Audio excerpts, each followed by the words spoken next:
Why do bad things happen to good people? Sometimes you've asked this question from yourself. I'm a good person. I help everyone. I don't hurt anyone. I can see myself as a good person. But still, why all these bad things? Why all these painful things, sufferings happen to my life? Why life always keep testing me always? Well, these questions we've asked most of the times in our life, right? Do you know how Buddha saw this? In the night of his enlightenment, the first thing that he realized was that life consists of suffering. Suffering is a part of everyone's life, right? So Buddha did not say suffering as a part of good people's life or a bad people's life. Buddha saw that suffering was universal, right? But when we face adversities in life, when we face these realities like painful situations in our life, we think that the only person who is going through this suffering, the only person that is going through this difficulty is only me. That is how everyone feels. Not to lie, sometimes I feel that. But what Buddha teaches us to see it as is to see the suffering as a universal thing. I'll tell you a story. A young mother lost her baby. But she loved her baby so much that she refused to accept her baby's death. What she did? She took her baby and ran from one village to another, one city to another, finding a doctor to cure her baby. But no one could bring a dead person back to life. Finally, she met the Buddha. The Buddha said, "Okay, I will cure your baby. But we need one medicine to do this. Can you bring it?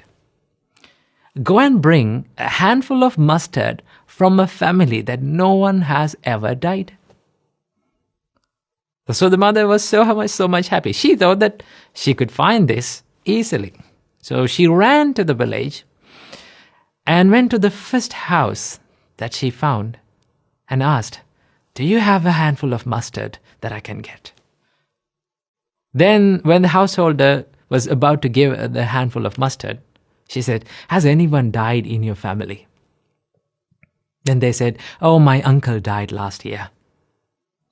Then she said, "I don't want your mustard."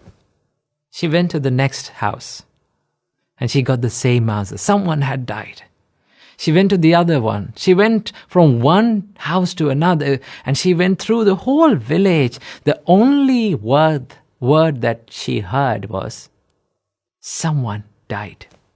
Death. Then she understood, okay, death is not only for me. Death was something that I always heard in this journey. Maybe my child is dead.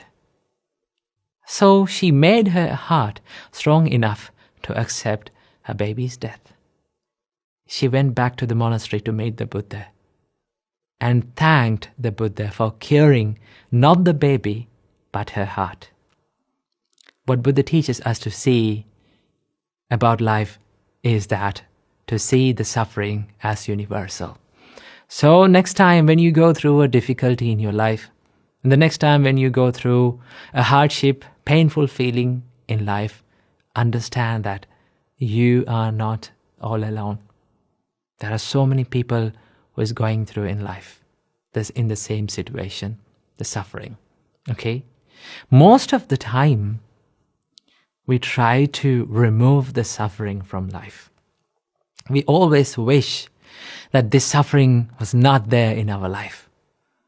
Right? We go to sleep thinking that next day morning when we wake up, all these things will be a dream.